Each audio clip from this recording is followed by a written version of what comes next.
भाषण समाप्त हुआ। माननीय भाषण समाप्त हुआ। श्री गुलाम अली, धन्यवाद।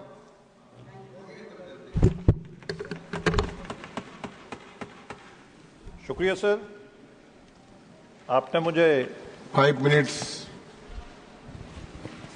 होम मिनिस्टर साहब की वर्किंग पे बोलने के लिए इजाजत दी। मैं आपका बहुत मशकूर हूं। वजारत दाखिला के अमूर पर अपनी बात रखने का मौका दिया। जनाब, हकीकत यह है कि गुज़श्ता 11 सालों से मुल्क के जो अंदरूनी सलामती अमन व अमान के लिहाज से एक मसाली दौर साबित हुआ है। मैं अभी सुन रहा था कि हमारे कांग्रेस के सीनियर मेंबर ने कहा कि अगर एलोकेशन जम्मू कश्मीर के लिए बढ़ाया, इसका मतलब हालात जो हैं वहां खराब हैं। मुझे समझ नहीं आती कि आज मॉडर्न जमाना है, सिक्योरिटी फोर्सेस को टेक्निक से नवाजना है, साइबर क्राइम को करब करना है, तो एलोकेशन को हालात खराब से क्यों जोड़ते हैं, मुझे समझ नहीं आता है। यही जानेंगे। मैं नरेंद्र मोदी गवर्नमेंट को ए ह्यूज जंप जो एलोकेशन में हुआ है उस पर यह दर्शाता है कि हमारी जो लॉ एनफोर्समेंट में और टेररिज्म को कम्बैट करने में और एक्सट्रीम जो लेफ्ट एक्सट्रीम विंग है उसको करब करने में नरेंद्र मोदी जी की जो कमिटमेंट है वो दर्शाती है। अभी हमारे एक दोस्त बोल रहे थे कि देश में जो है वो माइनॉरिटीज को बहुत खतरा है, बहुत दंगे हो रहे हैं, बहुत क्रिमिनल फ्लेयर हो रहा है। Chairman sir, history doesn't lie. The most devastating criminal rights in independent India history did not take place under this government watch.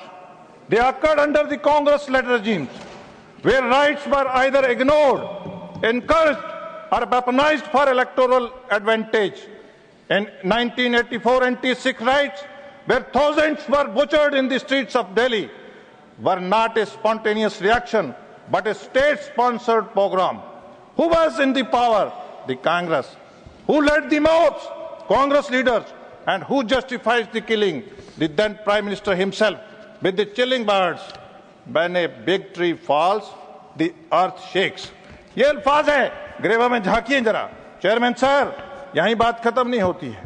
आप मैसेकर देखिए असम में 1983, आप बगलपुर राइट्स देखिए 1989, आप बॉम्बे राइट्स देखिए 1992-93, आप Meerut rights 87।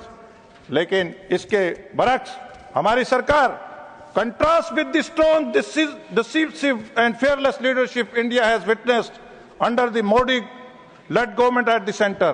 Under our governments, despite countless provocations and attempts to incite unrest, India has remained more stable, secured and united than under any previous regime.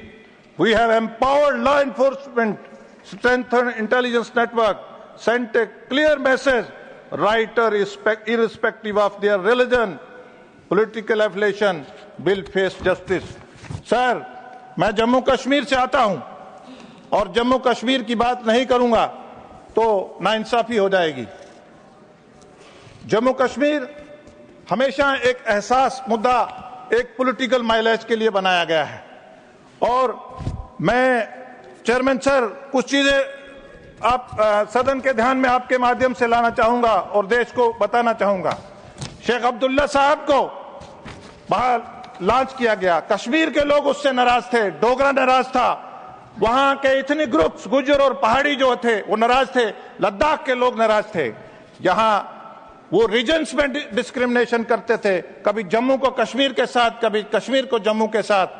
देश के वजीर आजम ने और देश के वजीर दाखिला ने एक स्ट्रोक से इन सब डिस्क्रिमिनेशन को खत्म किया और 370 को उखाड़ के फेंक दिया और लद्दाख को यूटी बनाया। चेयरमैन सर, यहां गुज्जर और पहाड़ी को, यहां कई इथनिक ग्रुप्स को, जो नॉन कश्मीरी स्पीकिंग मुसलमान था, ये मुसलमानों के बड़े मसीहा बनते हैं। इन्होंने जानबूझ के पीओजे के जो आज पाकिस्तान के नाजायज कब्जे में है, इंटेंशनली दिया ताकि इनका जो सुल्तान शेख अब्दुल्ला जो था उसकी नस्ल दर नस्ल हमेशा सल्तनत रहे। सर, ओबीसी जम्मू कश्मीर में इनको 70 साल ओबीसी दिखा नहीं। भारतीय जनता पार्टी नरेंद्र मोदी जी की रहनुमाई में 8% रिजर्वेशन दिया। वुमेन महिलाएं, इस्लाम ने 1400 साल पहले औरत को हक दिया। मुस्लिम मेजॉरिटी इलाका जम्मू कश्मीर, औरत अगर हिमाचल में दिल्ली में शादी करती उसको अपनी प्रॉपर्टी पे राइट नहीं था। नरेंद्र मोदी जी ने भाषण समाप्त करें माननीय सदस्य। गुलाम अली जी भाषण समाप्त करें। सर मैं प्लीज नहीं, आज नहीं मिलेगा, आज समाप्त sir. I am concluding sir. Sir political reservation से लेकर सर आज पाकिस्तान से इन्फिल्ट्रेशन होती थी। सर किसान जो है, भाषण समाप्त हुआ। श्री अजीत कुमार भुयान।